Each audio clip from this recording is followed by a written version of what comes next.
হযরত wise করণী রাযিয়াল্লাহু তাআলা আনহু তিনি নিবেদিত প্রাণে আপন অসুস্থ মায়ের খেজমত করেছেন। মায়ের প্রতি অকৃত্রিম ভালোবাসা ও নিবেদিত সেবায় পরম করুণাময় আল্লাহ তাআলা তার প্রতি সন্তুষ্ট হয়ে এলেমে মারেফত দান করেন। সেই ওয়াইস করণী রাযিয়াল্লাহু তাআলা আনহু নবীজি সাল্লাল্লাহু আলাইহি ওয়াসাল্লামকে চর্মচক্ষুতে না দেখেও নিজ প্রাণাপেক্ষা ভালোবাসতেন। যখন শুনলেন ইহুদীদের যুদ্ধে নবী করিম সাল্লাল্লাহু আলাইহি ওয়াসাল্লাম দন্ত মোবারক শহীদ হয়েছেন, তিনি এমন ব্যথিত হলেন যে পাথরের আঘাতে নিজের একটি দাঁত ভেঙে ফেলেন। নবীজি না জানি কত কষ্ট পেয়েছেন, যে কষ্ট নিজের সত্তায় উপলব্ধি করার জন্য নিজেই নিজের দাঁত ভেঙে ফেললেন। কিন্তু যেটা ভাঙলেন নবীজির সাল্লাল্লাহু আলাইহি ওয়াসাল্লাম যেটা ভেঙেছেন কিনা তিনি তো তা জানেন না, তাই একে একে 32টা দাঁত ভেঙে ফেললেন। চোখে না দেখেও প্রেমের এক নজিরবিহীন দৃষ্টান্ত স্থাপন করলেন, তাই তো আশিকে রসুল বা রসুল প্রেমী উপাধি পেলেন। ওয়াস করণী রাযিয়াল্লাহু তাআলা আনহু নবীর প্রেম রসুল সাল্লাল্লাহু আলাইহি ওয়াসাল্লাম এর নিকট অজানা ছিল না। তাই তো তিনি হযরত ওমর রাযিয়াল্লাহু তাআলা আনহু এর মতো উচ্চ স্তরের সাহাবীদের নিকট হযরত ওয়াইস করণীর বিষয়ী প্রশংসা সহ পরিচিত চিহ্ননা বর্ণনা করে তার নিকট মাগফিরাতের দোয়া কামনার জন্য দোয়া করার সুপারিশ তাদেরকে নির্দেশ দিলেন।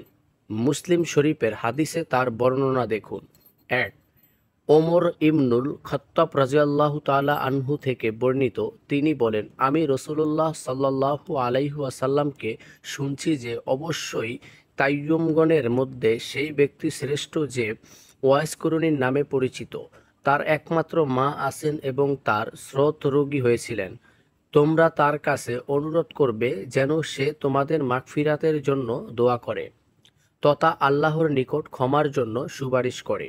মুসলিম শরীফ হাদিস নাম্বার 6260। ২. উসায়র ইবনে জাবির রাযিয়াল্লাহু তাআলা আনহু থেকে বর্ণিত, তিনি বলেন, ওমর ইবনে খাত্তাব রাযিয়াল্লাহু তাআলা আনহুর নিয়ম ছিল যখন ইয়ামের কোনো সাহাবিকারী সেনাদল তার কাছে আসত তখন তিনি তাদের জিজ্ঞাসা করতেন, তোমাদের মধ্যে কি ওয়াইস করণী ইবনে আমির আছে?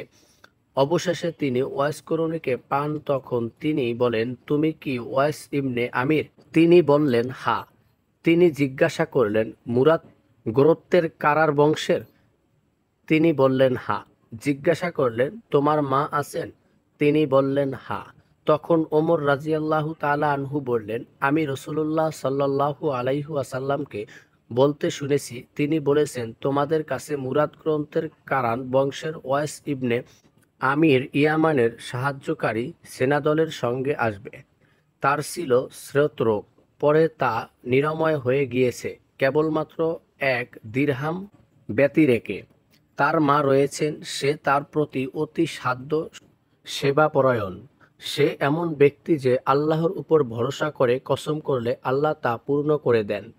কাজেই যদি তুমি তোমার জন্য তার কাছে মাগফিরাতের দোয়া কামনার সুযোগ পাও তাহলে তা করবে। সুতরাং আমার জন্য মাগফিরাতের দোয়া করো। তখন ওয়াইস রাযিয়াল্লাহু তাআলা আনহু তার মাগফিরাতের জন্য দোয়া করলেন। এরপর ওমর রাযিয়াল্লাহু তাআলা আনহু তাকে বললেন, তুমি কোথায় যেতে চাও? তিনি বললেন, কুফা এলাকায়। ওমর রাযিয়াল্লাহু তাআলা আনহু বলেন, আমি কি তোমার জন্য কুফার গভর্নরের কাছে চিঠি লিখে দিব? তিনি বললেন, আমি সাধারণ গরিব মানুষের মধ্যেই থাকাটাই পছন্দ করি। বর্ণনাকারী বলেন, পরবর্তী বছরে তাদের অভিজাত লোকদের মধ্যে এক ব্যক্তি হজ করতে এলে এবং ওমর রাযিয়াল্লাহু তাআলা আনহুর সঙ্গে তার সাক্ষাৎ হলো। তখন তিনি তাকে ওয়াইস করণী রাযিয়াল্লাহু তাআলা আনহু এর অবস্থা সম্পর্কে জিজ্ঞাসা করলেন। সে বলল, আমি তাকে জীর্ণ ঘরে সম্পদহীন অবস্থায় রেখে এসেছি। তিনি বললেন, আমি রাসূল সাল্লাল্লাহু আলাইহি ওয়াসাল্লামকে বলতে শুনেছি যে তিনি বলেছেন, তোমাদের কাছে মুরাদ গ্রন্থের কারারা বংশের ওয়াইস ইবনে আমির রাযিয়াল্লাহু তাআলা আনহু ইয়ামানের সাহায্যকারী সেনাদলের সঙ্গে আসবে। তার স্রোত রোগ ছিল, সে তা থেকে আরোগ্য লাভ করে। 1 দিরহাম পরিমাণ স্তর ব্যতীত তার মা রয়েছেন। সে তার প্রতি সেবাপরায়ণ। যদি সে আল্লাহর নামে কসম খায় তবে আল্লাহ তাআলা তা পূরণ করে দেন। তোমরা নিজের জন্য তার কাছে মাগফিরাতের দোয়া চাওয়ার সুযোগ পেলে তা করবে।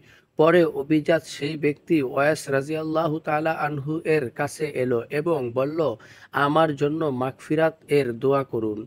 তিনি বললেন, আপনি তো নেক সফর, হজের সফর থেকে অদ্য আগত, সুতরাং আপনি আমার জন্য মাগফিরাতের দোয়া করুন। সে ব্যক্তি বলল, আপনি আমার মাগফিরাতের দোয়া করুন। এরপর তিনি বললেন, আপনি কি ওমর রাদিয়াল্লাহু তাআলা আনহুর সাক্ষাৎ লাভ করেছেন? সে বলল, হ্যাঁ। তখন তিনি তার জন্য মাগফিরাতের দোয়া করলেন।